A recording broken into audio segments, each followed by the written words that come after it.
Hi, I'm Alex, and I'm back with advanced exercises, the advanced drill video.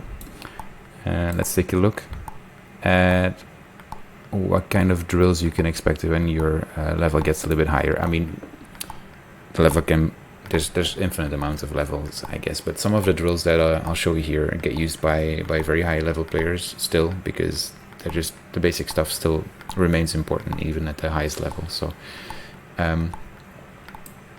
you don't have to worry too much as well if it's too fast for you, or if you miss too much. Don't worry, you can make the drills a bit slower, or you can choose a little bit easier drills. You can do, well, it's your game, you can do whatever you want, right? If you need any help figuring out what to do exactly, you can contact me, and I'll I give coaching lessons as well, like half an hour.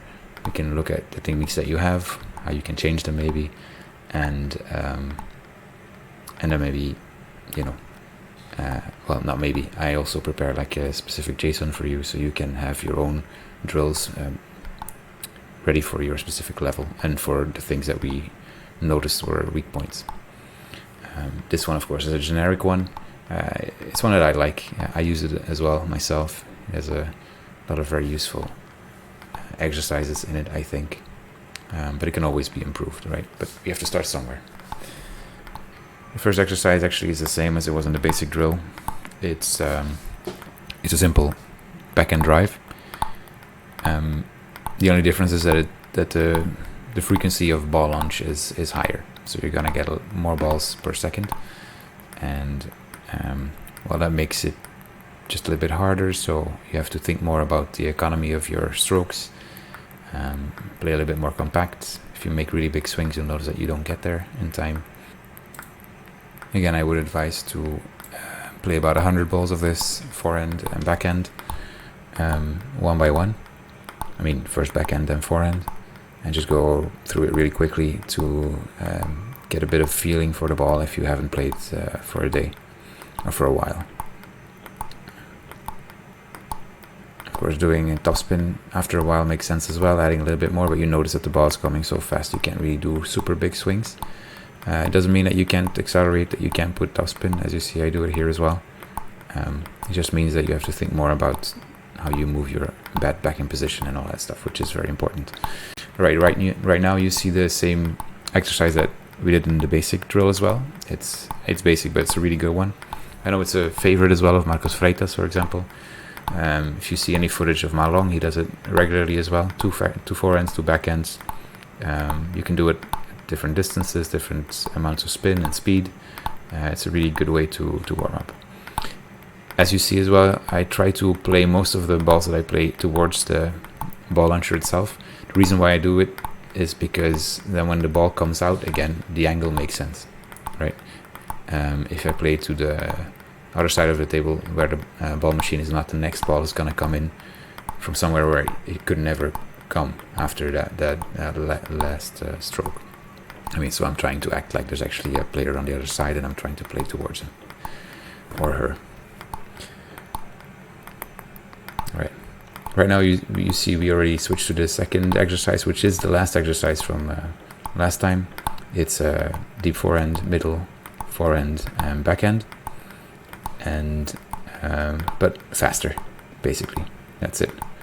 So you see sometimes when I come to the last stroke, I do vary a little bit the position, because I see it as the exercise is finished, right? I do forehand, middle, forehand, and then backhand free. But not always. It's up to you. But it makes sense sometimes to vary as well. Just like I said, it's a good idea to try to play towards the ball launcher most of the time. But of course, there's no problem trying to vary your positioning from time to time to get used to that as well. Right now, actually, I'm doing a FALCKENBERG, which is a backhand on the backhand side, a forehand from the backhand side, which is pivoted, and then a forehand from the deep forehand side, which is one of the biggest movements you can do in table tennis, right? So the way you move here is very important. If, for example, you pivot and you're not ready to, well, you're out of balance, you're never going to make it to the deep forehand. So it's very important to move your feet really well, stay in balance, and when you play your pivoted forehand, you're already moving your weight back towards your forehand side. It's very important, otherwise you're not going to get there. I used to use Thrill of the Fight to work up a sweat. If you do this exercise for a couple of minutes or even for a minute, you'll be sweating a lot. And the good thing about this drill, there's not a lot of things you can do in VR that activate your legs as much as training with the ball launcher in VR. And this exercise allows you to move a lot more than you would do in multiplayer, because you know exactly where you're gonna go. You don't have to be too afraid. Still though, like, you might see that I'm a little bit worried with the cable. The cable is getting really close to my left leg, my left foot, and I notice. So I might be just a little bit slower than I usually am. So in general, like, when I do any exercise, I try to do about 100 strokes. Like, to me that makes sense. If you've done 100, it should be more or less fine. Sometimes just because I'm really enjoying it, I just keep going, or maybe I keep going until I miss after I reach 100. But you can do more or less whatever you want, right? You can see me sometimes in the beginning as well, getting used to the exercise, still missing a couple of balls. I'll explain right now what this exercise is about. So it's a short serve to the backhand, and then the machine spins up the ball to the middle, which you block, and then you get a ball to the deep forehand, I think, and then you get blocked a random ball. I put some random balls in the advanced drills because it kind of simulates that you don't know exactly where the ball is going to go. But you don't want to do everything random, because then you're just gonna go crazy. You're not really exercising specific strokes anymore or plays. All right, again, you see I try to play more or less to where the ball launcher is going to be. You notice after a while I get a little bit more confident in my strokes. You'll notice as well, you'll notice that in the beginning you're like, oh, I don't get to this random ball, and then what's happening?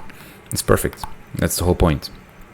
Because in a real game that's going to happen as well. So it's better that you get used to it with the ball launcher and be like, okay, how do I move when I have this ball coming from the deep forehand to a random spot? Where do I position myself to be to have the most chances of actually making it? In this case, for example, you notice that I move a little bit more towards the backhand. All right, so the machine, when it plays the ball from the deep forehand, it can only play parallel to your forehand or really deep to your backhand, meaning that it makes sense to move a little bit more towards the backhand, because it can usually not play at a very strong angle to the deep forehand. Basically, that's what this exercise is about a little bit as well. Like, it's about being able to block, being able to take control when you get the chance, and to move a little bit according to the angles where you're playing, like the angles that you're leaving open. All right. Let's look at the last exercise that we have here. What is this one about? All right, it's a similar serve, but now it's to a short forehand. I mean, it's a good position to serve to, because it puts your body in a quite awkward position for the next ball. So this exercise is made for that. Like, you're put in a bad position. How do you recover and get ready for the next ball? Right. So you push back the short forehand to the machine, which is going a little bit more towards the middle, and then it randomly puts a backspin ball anywhere on the table. You try to open up, then there's a random drive, and then there's a drive to the backhand. So the backspin ball you spin up towards the middle, the random drive you attack towards the deep forehand of your opponent. And then the last one goes to your deep backhand always. So that one you just try to finish however you can. So probably it's a fast one down the line, or maybe you're going diagonally again. Whatever you think will be best at that point. So all of these exercises are really made to keep you on your toes, to keep you focused. It's very hard to do all of this in-game, right? Because you don't know anything about anything. So you don't know where the ball is going to go. But if you do this a lot, you do a lot of different exercises, you add a couple more random shots to it, you might actually start moving as you do in exercises. And that's basically what the professionals do. They read what you're going to do very, very early. But they start moving quite late as well, so you don't see them move too soon. Also, they're always taking risks, though. That's why sometimes you see them move towards the wrong corner. It's because table tennis is a very fast game, so you can't really wait till the last second to move to make a really big stroke. So There's always going to be a tell, but it's very hard to watch those tells when you're trying to do your own stroke, so you can play a little bit with that. Those are the exercises that I have for now. If you need any more exercise or something more adapted to your skill level, you can always contact me as a VRTT coach. We can take a look at what your skill level is and maybe make a couple of adapted exercises, drills for you to build up your game. It's been very satisfying to give classes in VR because I have experience in real life as well, but I've never seen players progress as fast as they do in VR, because they can train as much as they want as long as they think it's fun. They just train almost every day, lots of times. Just 20 minutes of this is amazing already. Like if you would do this in real life, you'd have to spend 2 hours playing to get close to it, because you always have to go get the ball, or you will have to pay a lot as well for either the machine or somebody to feed you those balls. So this game actually gives you a lot of opportunities to train in a way that you could do in real life, but it would be very hard and way more time intensive. So I've seen amazing progress in players that train in VR. All right. If you talk about transfer of the skill to real life, it's always getting better. There's some stuff that you need to pay attention to. Honestly, I would try to mix it as much as possible. So play wheel table tennis once a week if you can, with a good bat, of course, as well. Try to make the settings very similar. I hope you liked it. If you did, like and subscribe. Like I said before, there might not be a lot of videos coming out. I'm quite busy at the moment with a 1-year-old baby and trying to organize a move and everything to Belgium. But still giving classes for sure. Videos are a little bit harder to do because they take more time. But I'm sure I will make some other ones in the future as well. All right. Goodbye.